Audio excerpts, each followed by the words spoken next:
Hello, welcome back to Maidens of the Spear, a Wheel of Time YouTube channel, and we're here to talk about the first 3 episodes. So, Heather, what'd you think? Oh my goodness. Oh my goodness. I will admit I've watched each episode twice because the first time I was lost. Who's that? Who's that? Oh, okay. Subtitles help because sometimes they have the name. At least the boys' names are easy to remember. Simple names. The girls. Eh. Oh, Not well. even Egwene. Yes, All I'll right. get it. I'll get it eventually. Forgive me if I mess them up. It's going to be weird because I've been reading the books for so long. The fans don't always pronounce the names the same way as, even amongst ourselves. So sometimes hearing names, like when they got to Shadar Logoth, I was like, what? Say that again? Rewind. Is that what you're saying? I know that's where you should be going, but Well, it's hard when the words are in print and you've not heard them because they're Mr. Jordan's possibly made up or he pulled them out of some medieval library book somewhere. God knows. Okay, so what'd you think about the first episode? Because I have a rant. The opening was a bit strange.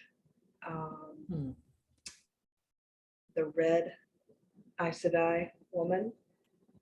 Leandrin.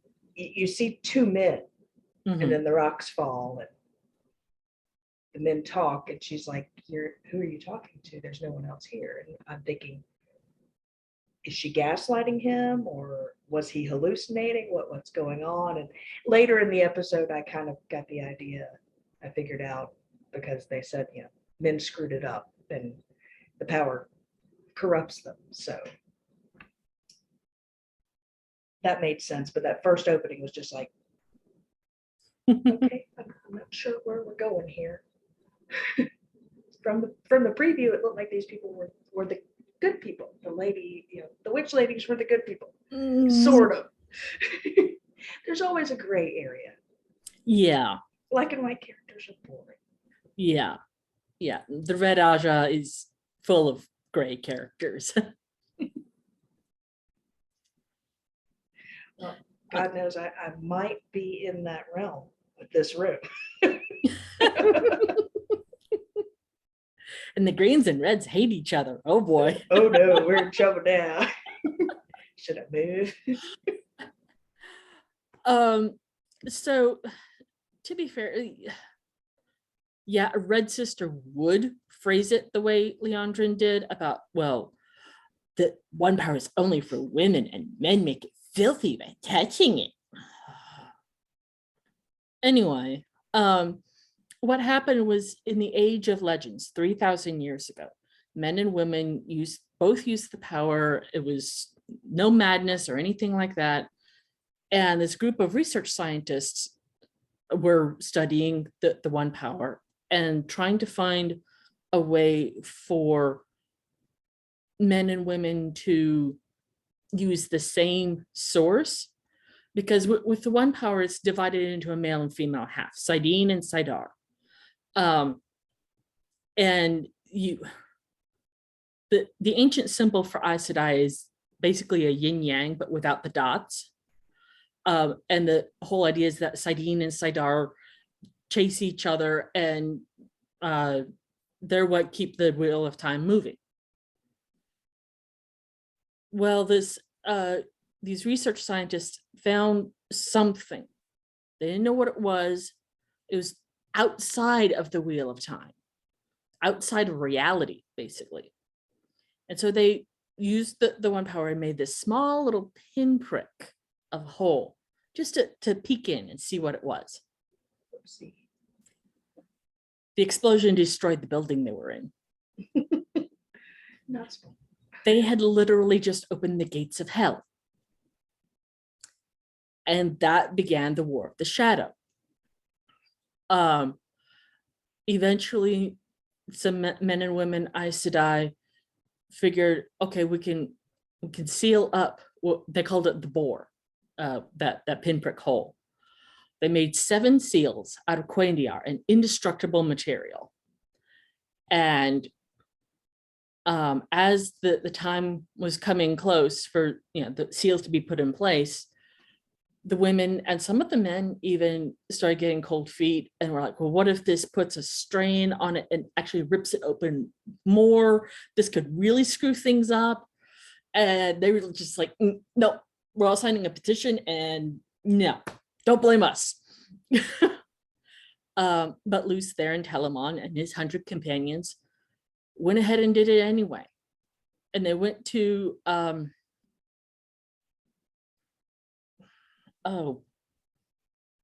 in the Blight. Anyway, there's a mountain where the veil is thinnest, where you can feel the bore most easily. And they actually stumbled upon a meeting of the 13 Forsaken. So anytime you have magic wielders, there's always going to be the ones who turn to the dark. Yeah. The Forsaken are the 13 most powerful of the ones who went to the dark side. They stumbled upon a meeting of those 13 at the mountain, and they're like, okay, all y'all in there and seal everything up.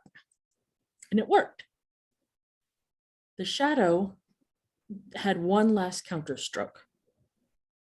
He reached out, and because they were using Saidin, the male half, to put all this into place, he reached out and touched Saidin. And the Shadow tainted it. And that foul taint is what is driving these men insane. Homicidally insane in most cases. And that's why the Red Aja is devoted to tracking them down and stilling them or gentling them, cutting them off from the true source. It also generally kills the man. I was going to say, why do I get the feeling that the gentling is not really gentle? Well, they're no longer a danger to those around them. But the loss of magic for men and women is always so devastating that most people just give up wanting to live. So they don't actually kill the man. They just make him wish that they had. So yeah, Leandrin really twisted it in that scene. But what else did you see? After that, the woman's ceremony when they throw Egwene off the cliff. No, I'm terrified of heights. No. Thanks, sister. Yeah, you just made my hair pretty, but dang. Yeah, that wasn't in the books, but I thought it was a nice touch. All they say in the books is Egwene shows up with her hair braided, and it's referenced that the women's circle tells the young woman, okay, yes, you're old enough. But there's no mention of a ceremony. But I thought that was nice. Terrifying, but nice. Terrifying, yes. But once she stopped fighting the water and just floated, it was fine. Yeah. It was once she gave herself over to it that everything was cool.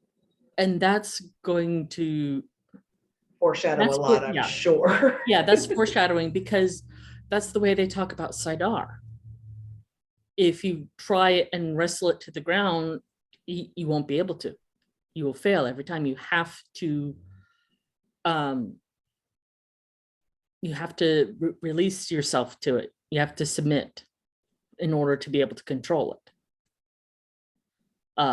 And as we find out later, she has the ability to learn to channel, or rather she has a spark born in her, meaning she's going to channel one day whether she ever tries or not. And of those who go through that on their own, only 1 in 4 survive.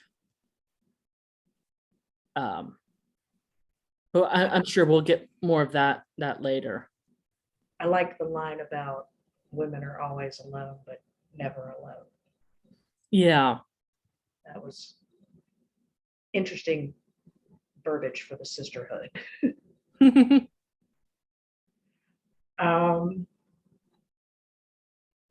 Meeting the boys was cool. It was obvious that Rand was a lovesick little puppy. Yes, he is. Although I have to admit that first episode, he was a little wooden. I was getting Hayden Christensen vibes from the Star Wars movies. It's even the same haircut. Similar, very similar. Hopefully things get a little better. He seems to be softening or whatever as it goes. But anyway, first impression. I loved Matt. He just comes across as a dirty, rotten scoundrel. He's they're taking specifically Matt and Perrin and making them darker. Matt wasn't a thief in the books. There's a story about him trying to steal some woman's pie out of the kitchen window one time, but that's about it. He's mischievous. Were his parents dirtbags? No, in the books, his parents are angels. Because you don't come back from being too drunk to rescue your daughters from the Trollocs. I don't see how you deal with that as a parent. No, yeah, no. Natty and Abel both would have fought tooth and nail in the books. And Abel was one of Tam's best friends, Rand's father. Yeah. That actor is Michael Mickelhatton. I had to look it up. Okay. He's a good actor. Yes. Much less creepy in this role as the Bruce Bolton Thank role. goodness. They made Tam creepy. I was gonna have some words. No, he seems pretty awesome. And the fight scene, oh my gosh. Oh, yes, that was incredible. You don't expect him to whip out a sword and just start kicking booty all over the place. Yeah, we get his backstory in the books eventually. So I don't know if we're going to get it here or not. And some of his speech to Rand when they're lighting the lantern kind of made me start thinking, who is the dragon reborn?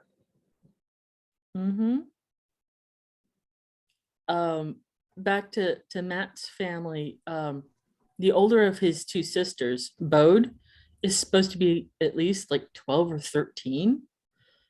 Neither of those kids look to be anywhere near that. 7. Yeah. 7, 8. So maybe they're going to do a time jump. Excuse me. Or maybe they're simply, because in the books, Bode eventually goes to the White Tower to learn to be Aes Sedai.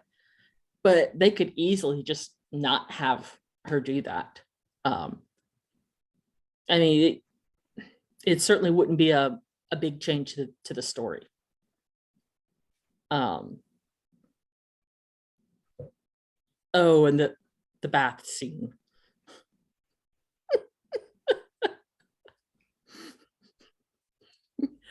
Lan didn't have anywhere near enough scars. And Moraine is from Carian, and she is way too reserved to have done that, even with Lan. I think it was just the show's way of showing how close a relationship they have. It didn't really truly feel sexual in nature, but it was just I'm glad. we're this good of buddies. Yeah, well, they've been traveling together and on this mission for 20 years. So yeah, they'd be like family at this point. It might have also been the showrunner's way of saying, hey, much like The Witcher, we got a handsome dude with a nice tushy. Let's show it off. I didn't object at all. I thought it was unusual for Moraine, but yeah, you're right. It does show how tight they are.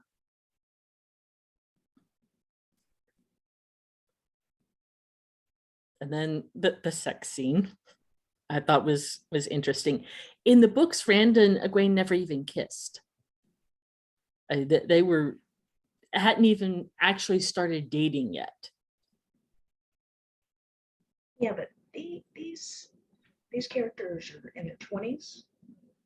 No, Well, in the show, it would be weird. Yeah, I guess so. In Eye of the World, they're supposed to be 19. Robert Jordan was also very conservative, especially in that respect, himself. So, of course, his characters are too. And Andorans in particular are prudes. That's the country that the Two Rivers is in, Andor. I think it was just a show choice to make them seem more relatable. And the whole bit with Egwene going to be Nynaeve's apprentice, and that means she can't marry. That wasn't in the books either. They don't usually marry, but doesn't mean that she can't.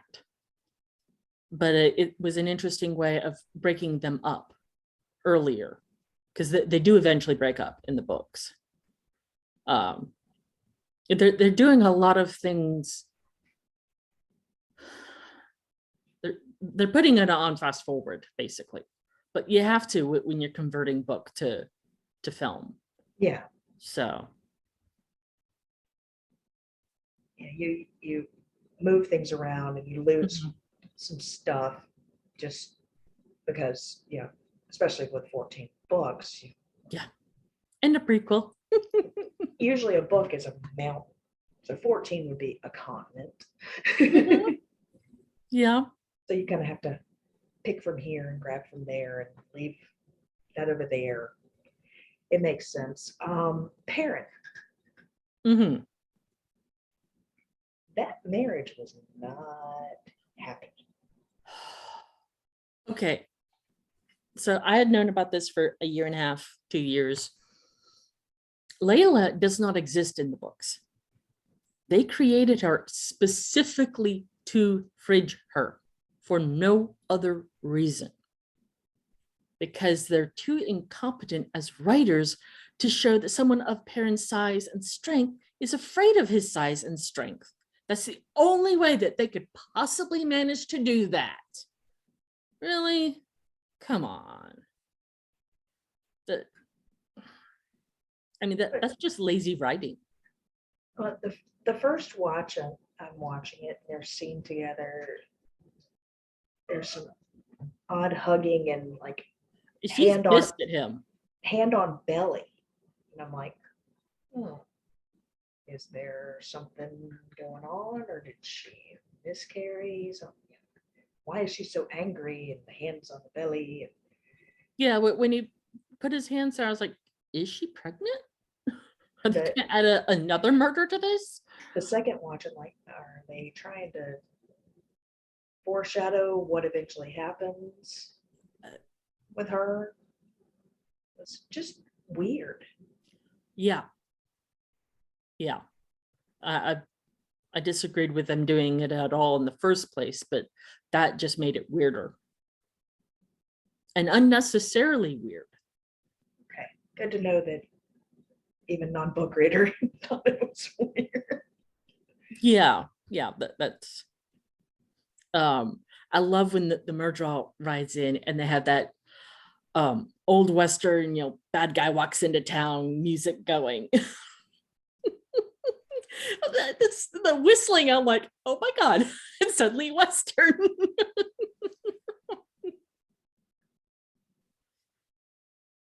um,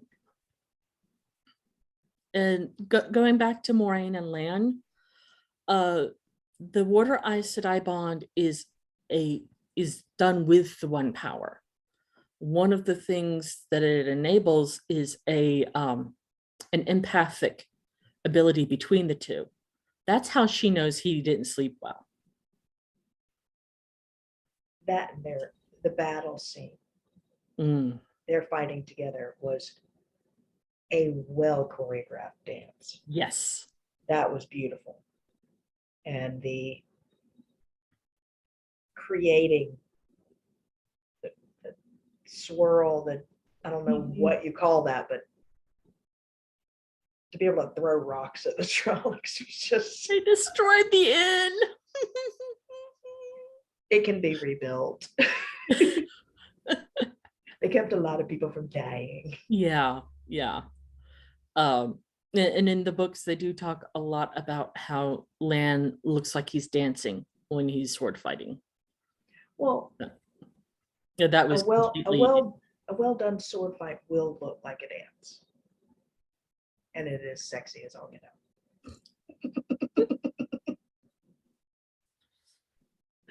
I loved how Matt just kind of fumbled his way through those battles. That's a theme. I'm actually on a reread right now, and I got to a part just today. There was a fight, and one of the characters has to be sewn up afterwards, and he's yelling at the guy doing it. He's like, "Light man, that's my leg, not a side of beef." And Niram says, "Yes, my lord, as my lord says, my lord's leg is not a side of beef. Thank you for instructing, my lord." It is just this deadpan. Cracks me up every time I get to it. Nynaeve really impressed me during the battle. She was fierce. Yes. That war cry was awesome. I did not expect those reactions from her. That level of fierceness. She's a tiny ball of rage in the books. That came across on the screen.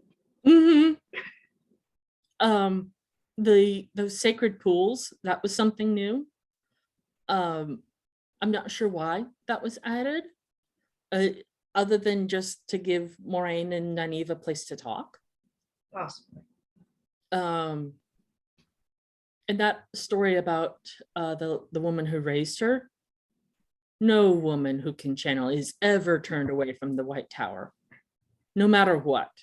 It's just not done, because they're finding fewer and fewer of them every year. It's like they're culling the ability out of humanity by gentling all these men over the centuries. So yeah, but it did give it more quickly established why Nynaeve hates Moraine. In the books, it's that she blames Moraine for Winter Night and everything that happens afterwards. Winter Night is the night before Beltane, which was when the Trollocs attacked. And in the books, it's more of a Christmassy sort of festival, where going around to everybody's houses and giving small gifts and whatnot, as opposed to this Dia de Muertos sort of thing. But it was a nice touch for Tam to have a moment to talk about Kari, Rand's mother. Yes. Yeah. And Natty and Abel cowering and not going to find the girls. That was just infuriating. definitely a low point in parenting. Yeah, to say the least. To say the least. But during the fight, there's, and I don't even know who it's supposed to be. One of the random villagers says, "You want a real feast? Come and get some of this." That is the most quintessential Emmonsfielder type quote. Was that just before all the women encircled the Trolloc and started kicking it? I think It's so. back end, I think, yeah, that was pretty cool. Who was the merchant that Padan Fane. there's something about him. Oh, yes. He left that battle whistling and smiling. Yes. Like Much too calmly. he knew something, Uh-huh. or he had done something, Mm-hmm. and was probably going to continue to do it. Mm-hmm. And I didn't notice it on the first watch through, but on subsequent watch through, he's whistling as he walks away. You hear that 2 more times, once in each subsequent episode, just before Trollocs show up. Okay, so now I'm gonna have to go back and watch it again. Yeah, I caught that. I was like, I'm not hallucinating. Rewind. I mean, No. it makes sense, but I didn't catch it. I mean, how else were the Trollocs following them? I mean, Mhm. yes, they can track and scent and whatever, but you're not sure exactly where they're going through these woods Mhm. unless you got somebody that's following them directly that's not going to be noticed. There's also only one way out of the two rivers. So it's kind of like, well, they have to go to Barrowlong, which they didn't in the show. They just sort of skipped right over that. Which makes me wonder when they're going to introduce Min, because they're not going to leave her out. They better not. She has something like the foretelling. She sees images, and when she knows what they mean, it always happens. She can't channel or anything. It's just she sees things sometimes with some people. It would be a crappy Mm-hmm. power. I'd much rather be able to throw fireballs. Yeah. Yeah. I'd have to be real reserved with myself.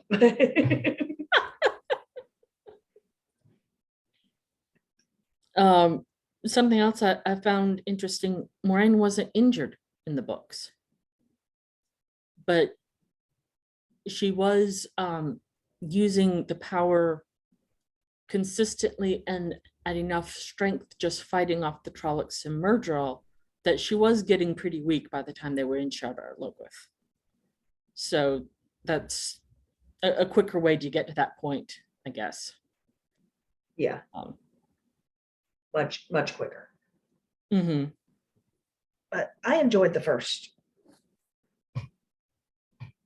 episode. Pretty good. It was a little much thrown at you the first one, but I mean, Yeah. you've got to world build, you've got to bring in your characters, and you just have to watch it once or twice, maybe 3 times, to really get everything.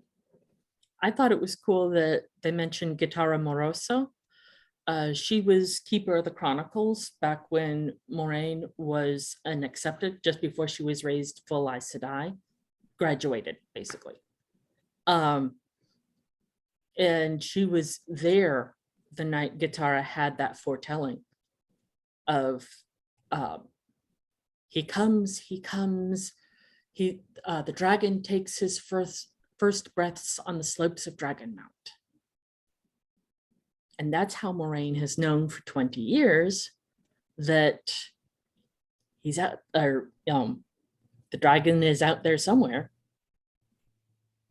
And why she started this search in the first place. Makes sense.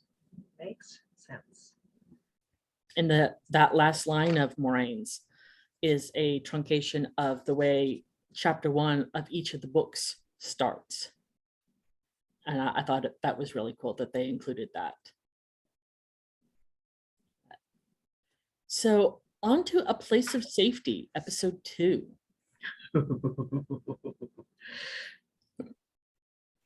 The second you see that white cloak, you God. hate him. And even Valda. Yes. Despicable. Hate him. And then he does nothing to redeem himself.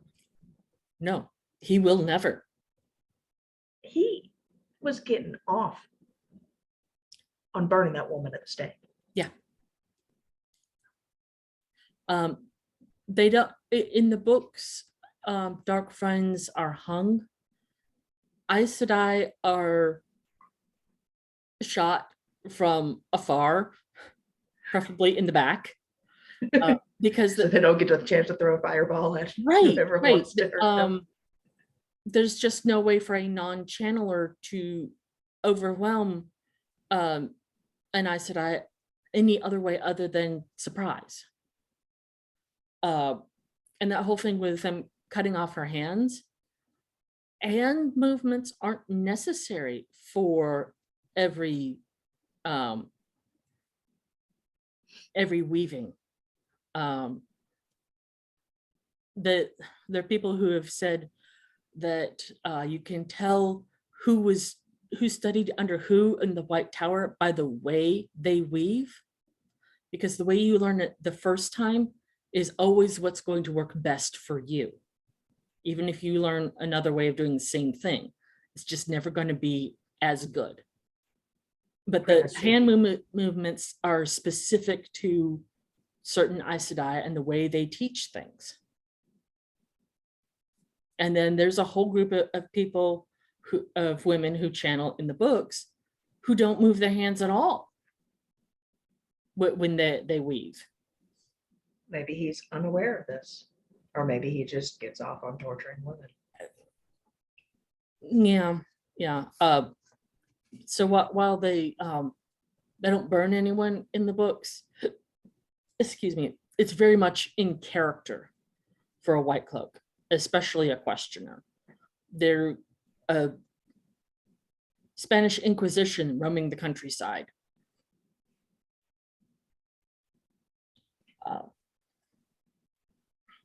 With that, so moving on, the fight scene between Nynaeve and the Trollocs. Holy man. She's dragged by, poor thing's dragged by her hair. No wonder she's pissed. Yeah, I'm going, how are you not screaming bloody murder? Nobody messes with her brains. No. And that is book accurate. You do not mess with her hair. She will pull on it till it yanks out from the roots, but no. And after she kills the Trolloc, did you notice the shape the blood made in the pool? Same shape as the animals in the forest. Like a comma. Yeah. It's called the Dragon's Fang. Okay. It's the black half of the ancient symbol of Aes Sedai. It's also used, if you scrawl the Dragon's Fang on someone's door, you're accusing them of being Dark Friends. Yeah.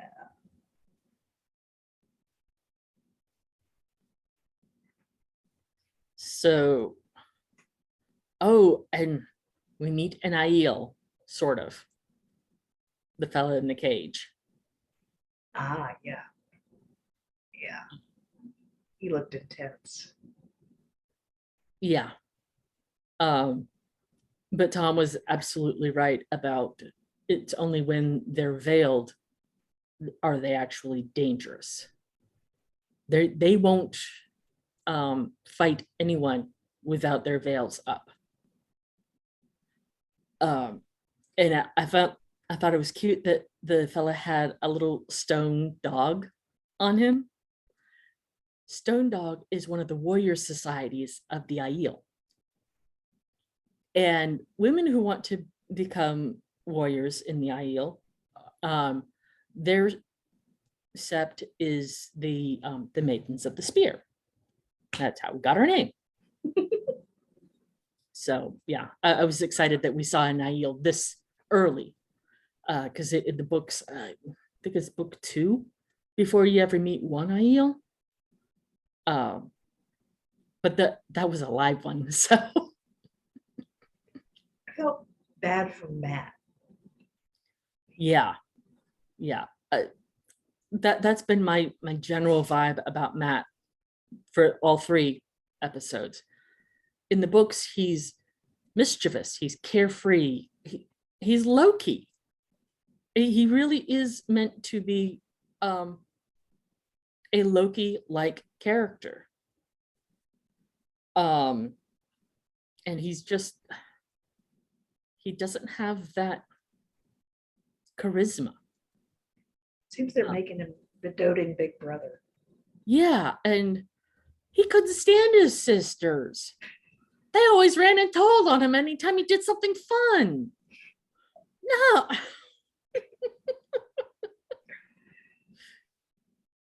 Yeah, so they're majorly changing him. And then we get to meet Tom Marilyn. I don't know what the costume designer's problem is with color. Because a Gleeman in the Wheel of Time always wears a cloak with a multitude of patches on them, all different colors. It's basically the badge of Gleeman. And he's just in this plain brown coat. Well, the lining of his coat, it shows when he goes to sit down, he pushes his coat over the barrel and you see the lining is all colorful. But yeah, he was kind of drab dressed, but his song was pretty awesome. Yes. I don't know if that's the actor's actual voice, but I don't it know was either. very good. And Tom is an experienced performer. He wouldn't have just left them all sad like that. I mean, maybe he just got pissed at them because he heard them bragging about the Aiel. Maybe. But yeah, he knows better than that. And then we get Perrin and Egwene traipsing cross country for no given reason. Either being led by or pushed by the wolves. That's something we didn't talk about, was Perrin's interaction with a wolf. Oh, right. The initial one. And the licking. Sorry. Yeah, that was odd. Yeah. And there's another character that we meet in the books that would have shown up around this time that we're not getting.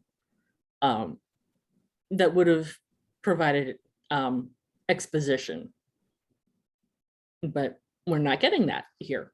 So I'm going to keep my mouth shut. And going back to color, when Perrin and Egwene get to the Tuathalan, they're supposed to be the most colorful people in the world. The Tinkers? Yes, the Tinkers. They're known for their garish, bright, eye-wrenching colors.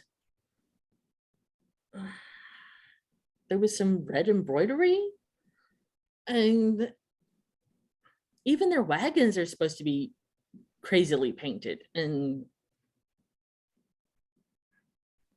so I was disappointed in that. And the fact that Egwene and Perrin had never heard of Tinkers, but they know about Aes Sedai. They're making them more worldly than they were in the books in odd ways. One of the Tinkers um, was an actress that I actually recognized. Mm. Um, Aram's grandmother? she was, when they first show up, Mm-hmm. she was the one older woman. Um, Yeah. Maria Doyle Kennedy. Okay. She was in Outlander, Orphan Black, phenomenal actress. So Cool. hopefully we get to see more of her. Uh, we do see her again in the books at least. Um, her and the Mahdi, her husband, and their grandson that was the one that was doing all the exposition. With the Um, pretty eyes. the very pretty eyes. Um, and then we get Shadar Logoth.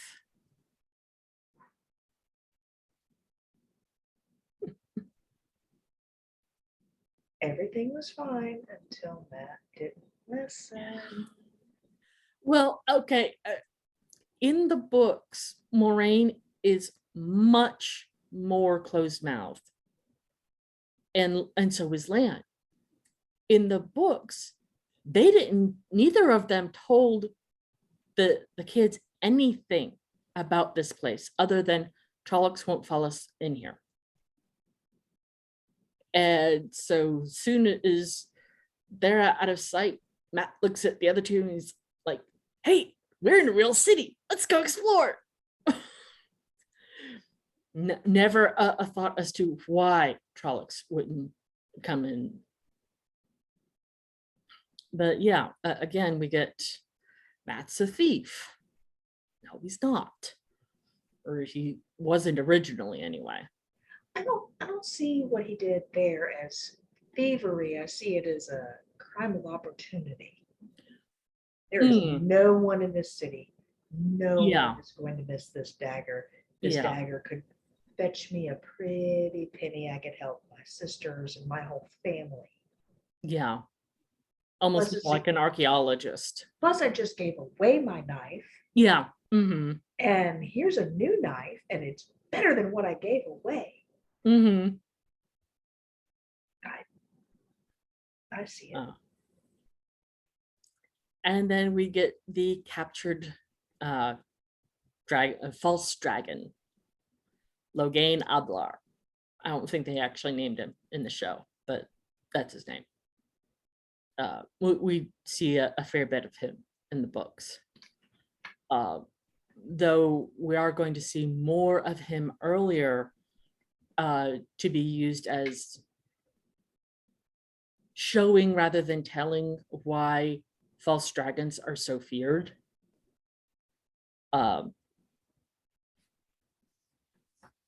As far as everybody knows prophecy is going to come true one day, but nobody actually wants to see it come true. Because they know that means there's going to be another breaking of the world.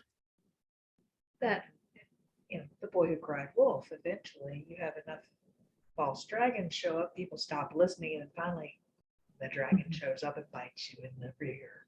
Mm-hmm. So, yeah. Yeah.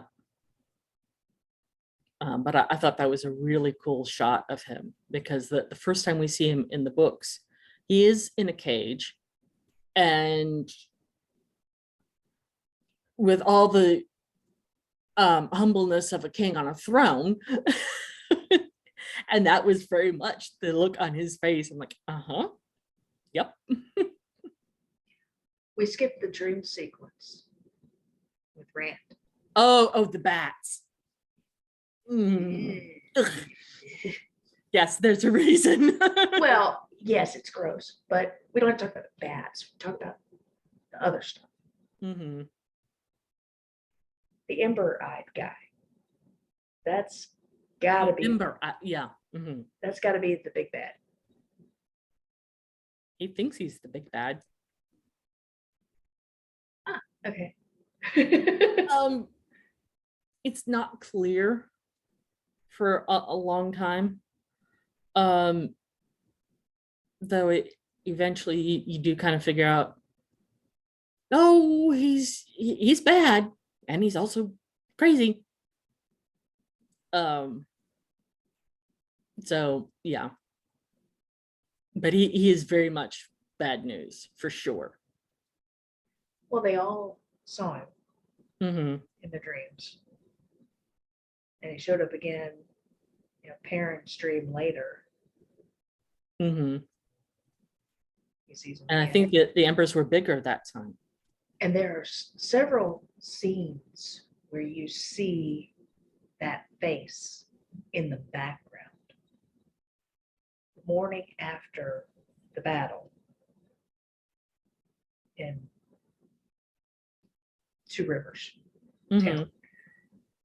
The sky is all gray and overcast, and you can see that face in the clouds.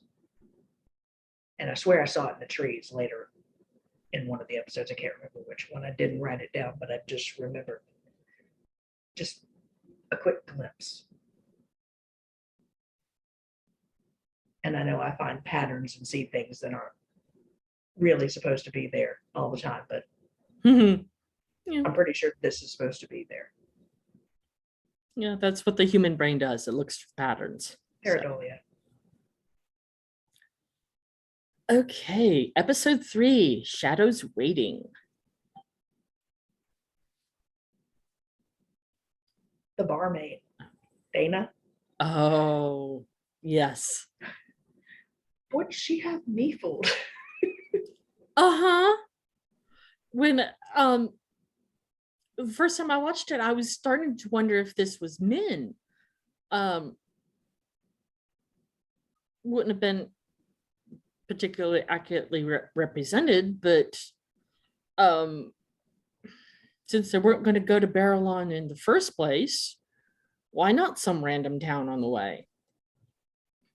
But yeah, so I thought she was going to be a protagonist, not a crazy antagonist. Once she showed her true colors, I kind of had a weird theory.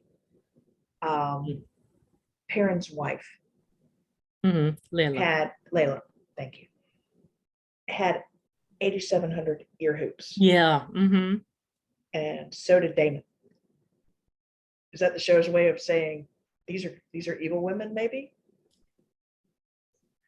Because when you look at the way Layla was when she died, when Perrin accidentally cut her open, her arms were up. Her hammer was over her head. Was she going for the Trolloc or for going for the Trolloc or for Perrin? I don't know. Maybe I'm reading too much into it. I don't know, but it's a question in my head. You might be onto something.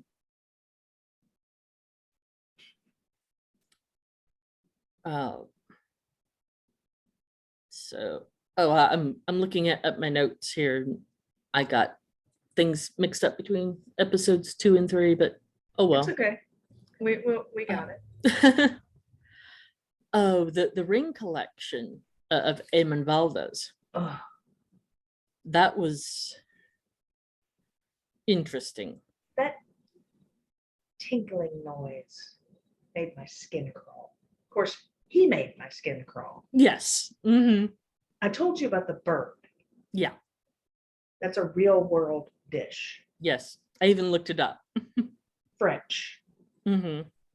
And they have the shame to cover their heads when they're eating this with a white napkin so that God won't see them eat this, because it's such a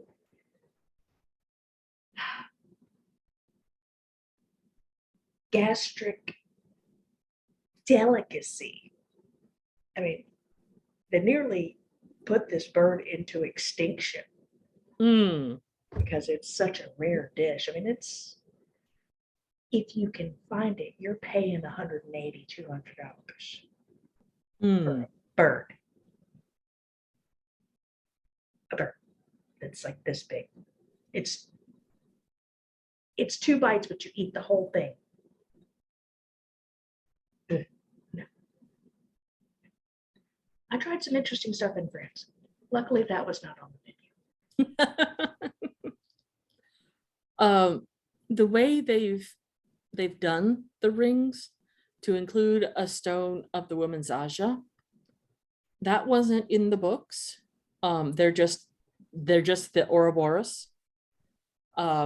And you earn the Ouroboros when you pass your test for accepted.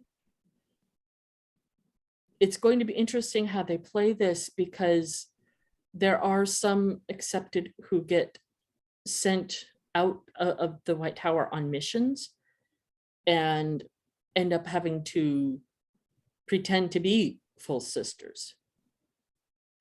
But they haven't chosen their Aja yet, so they're not going to have a stone. I don't know how they're going to play that. It'll be interesting. And Perrin's leg injury, that didn't happen in the books either. But But the whole wolf thing coming up and like in his leg. Weird. Any other person, that wolf would have gotten other bodily fluids to taste too. And Any you know theories what I on mean. that? I said earlier the wolves were pushing them to the Tinkers. Well, Gwen said as much. Yeah. But it was the way the Tinkers appeared, it was almost like the wolves said, we're going to take human form over here, because they're barking and yapping. And then the Tinkers have dogs that are barking and yapping. It was just really weird the way they cut that. So it was almost the wolves were coming from both sides, and then you realize they're humans all of a sudden. I don't know. Like I said, maybe I'm reading too much into it. Is Perrin going to have some sort of wolf power or something? Raffo. I guess this would be Waffo. Robert Jordan had this thing whenever someone would ask a question that was spoilery, he would respond with read and find out. Eventually got shortened to Raffo. So now, watch and find out. Waffo. So Rand's tantrum with Moraine. I don't blame him. Matt's comment to him after she's like, I don't care what you do. I've lost patience. I'm done. Matt's comment, let's be careful. She does shoot fireballs. Yes. Let's not piss off the lady who throws fireballs. Yes. Yeah. But I can understand he's definitely in over his head. Yeah. I guess for me it was I did understand that angle. I also know he takes it to excess in the books, and it was like, oh, really already tantrums, great.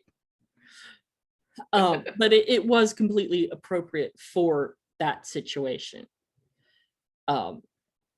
Matt being the level-headed one was weird. In the show, he's just lost his girlfriend. Just watched his village get blown to smithereens. And he can't go home again. The only thing he wants to do. Yeah. Go back up the mountain, take care of his sheep, and do his thing. Mary and Gwen have 17 children, and a good life. That's what he thinks is a good life. Yeah. So Mhm. yeah, I totally understand his, what are we doing? What do Mhm. we do after that? Why the hell can't I go home? What is there for a man to do in Tarvalon? Fetch and carry fries, said I.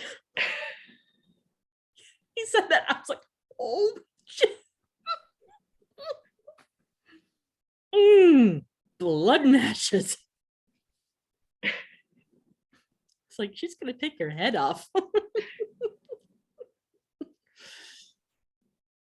A lesser woman would have. I think this is why I do not have the power to shoot fireballs. Oh, and then our group comes into contact with the White Cloaks. Hmm. And Lan is just the best.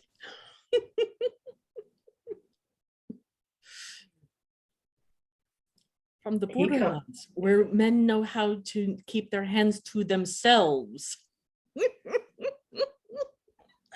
I about died when he said that. she did not lie. She did not tell exact truth, but what she said was That's what they're no known. lie. And that it showcased. Mhm. I thought it was interesting that they said it in Tarn Ferry instead of Emmons Field. Tarn Ferry is the next village over. That's where they got on the ferry. Yeah. Um, And we can assume that the Trollocs did some damage there. yeah, and that river is the Taran Drought. That's the other of the two rivers. Excuse me. But she knew if she sent the White Cloaks to, I cannot remember the name of Emmons this town, Field. Emmons Field. I don't If she think they sent ever them there, actually said Emmons Field.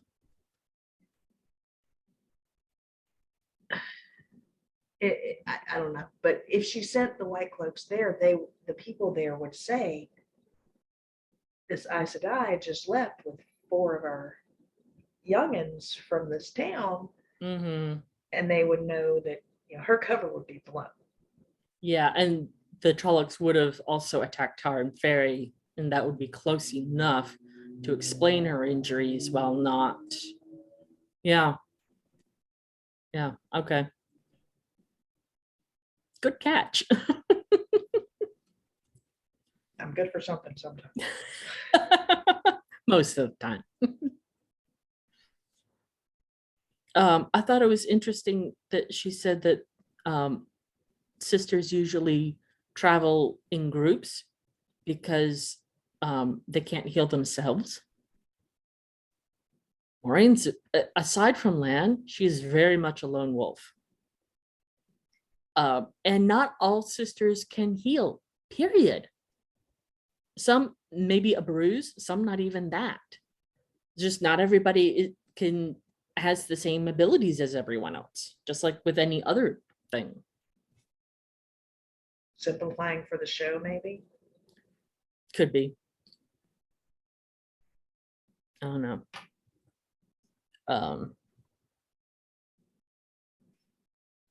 Oh, and then they're on the road and they start singing about Manethrin. Not knowing the story behind it. Mm-hmm. Maureen tells them the story.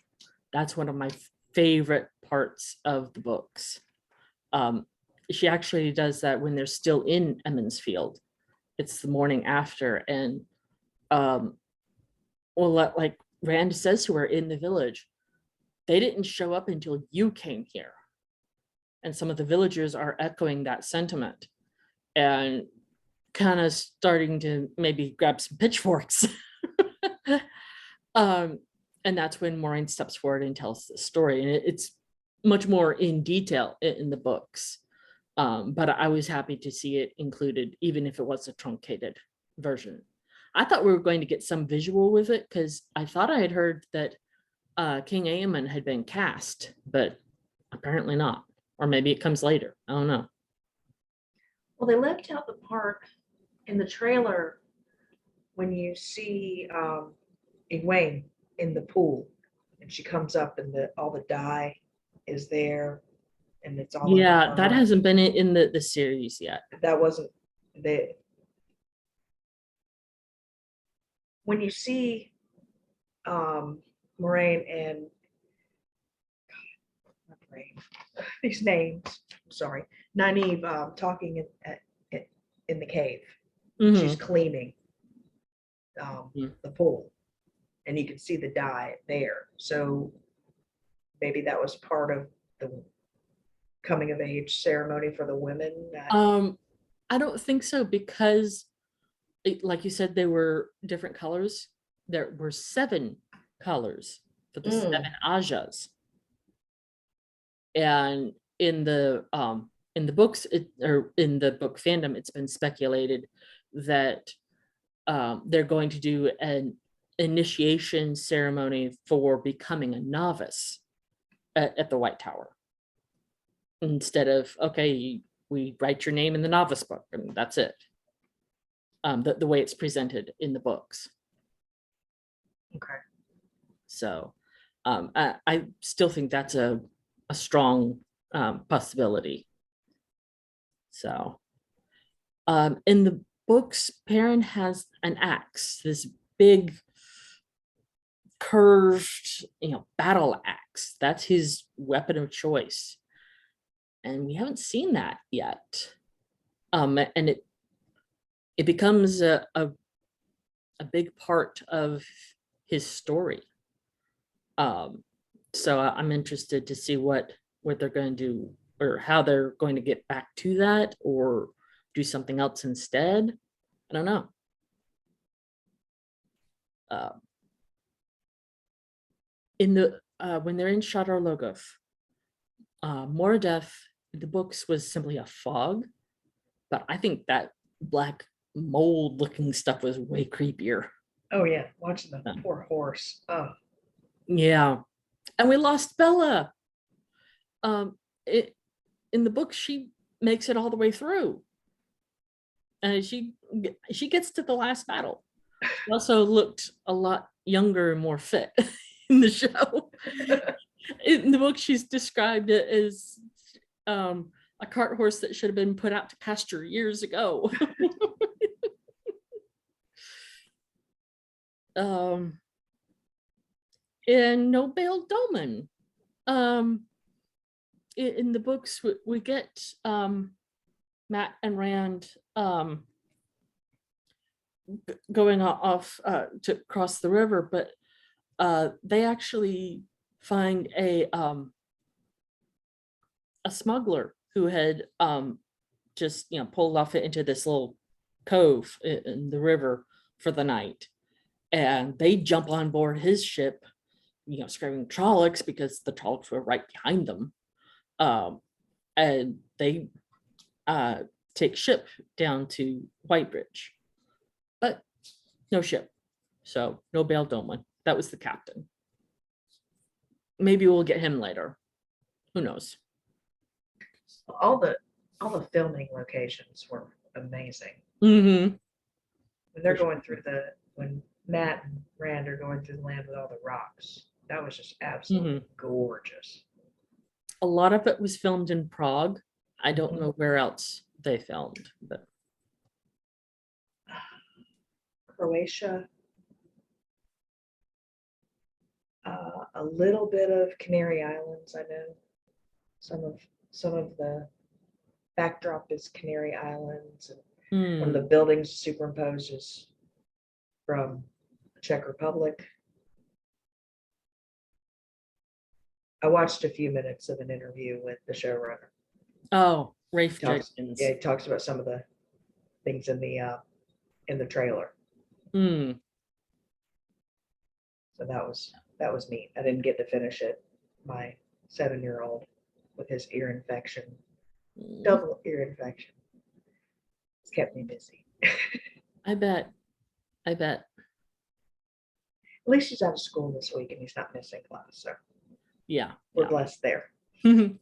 Okay. Well, I guess that's it for our discussion of the first 3 episodes. You have anything else you'd like to add? can't wait for the next episode. Friday. So I'm spoiled with binging shows. mm, Either it's older and it's been out for a while and I'm finally getting around to it, or mhm. they just dump it all in your lap first day, but no, not this one. Yep. Yep. All right. Well, till next week, we are Maidens of the Spear. And please like and subscribe, and we'll see you next week. Bye.